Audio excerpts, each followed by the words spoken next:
গণহত্যার অভিযোগে শেখ হাসিনা সহ 10 জনের বিরুদ্ধে অভিযোগ গ্রহণ করেছেন আন্তর্জাতিক অপরাধ আদালতে।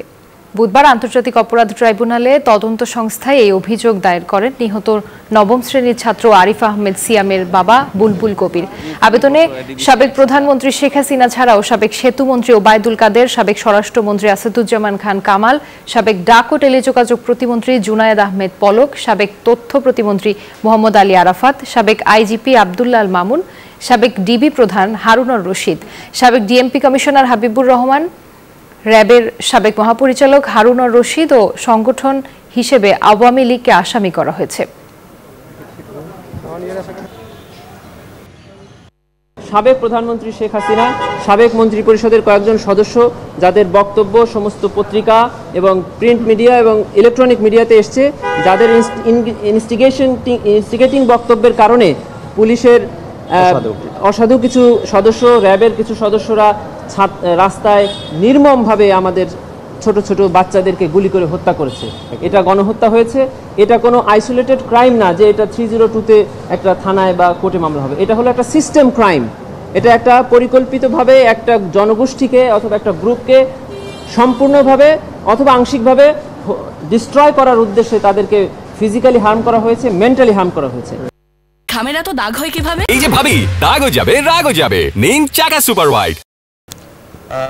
আন্তর্জাতিক অপরাধ ট্রাইব্যুনাল এখনই বলা যাবে না, কারণ আন্তর্জাতিক অপরাধ ট্রাইব্যুনালের একটি তদন্ত সংস্থা রয়েছে। আপনারা জানেন যে যেখানে যুদ্ধাপরাধীদের দীর্ঘ বছর ধরে যুদ্ধাপরাধীদের বিচার হয়েছে এবং সেখানে অনেকের মৃত্যুদণ্ড দেওয়া হয়েছে, অনেকের যাবজ্জীবন কারাদণ্ড দেওয়া হয়েছে, বিশেষ করে জামায়াত নেতা, বিএনপি নেতাদের।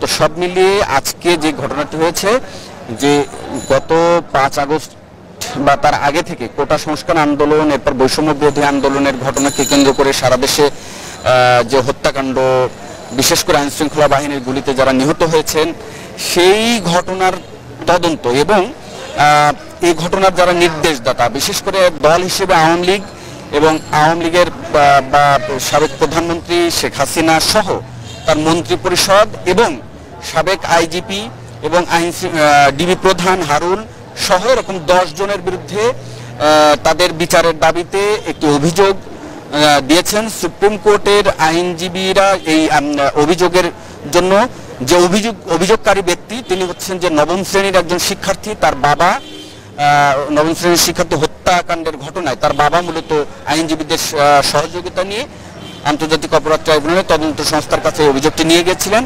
তো তদন্ত সংস্থা কিন্তু অভিযোগটি গ্রহণ করেছেন। তারা যে দাবিটি করছেন যে এটি হচ্ছে সম্পূর্ণ মানে আন্তর্জাতিক যে আইনের যে ব্যাখ্যা তারা দিয়েছেন যে বাংলাদেশের যে ঘটনাগুলো ঘটেছে বিগত কয়েকদিন, সেখানে একেবারে স্পষ্ট গণহত্যার যে অভিযোগ আইনগতভাবে সেখানে গণহত্যার অভিযোগ রয়েছে এবং সুপ্রিম কমান্ড হিসেবে আওয়ামী লীগকে তারা দায়ী করছেন এবং এই কারণে দল হিসেবে আওয়ামী লীগের বিচার এবং পাশাপাশি সাবেক প্রধানমন্ত্রী এবং এই 10 জন যে অভিযুক্ত তাদের বিরুদ্ধে তদন্তের জন্য আবেদন করেছেন এবং এই তদন্ত এটি নিয়ে আজকে আদালতেও কিন্তু। জি হাবিব, আপনাকে ধন্যবাদ।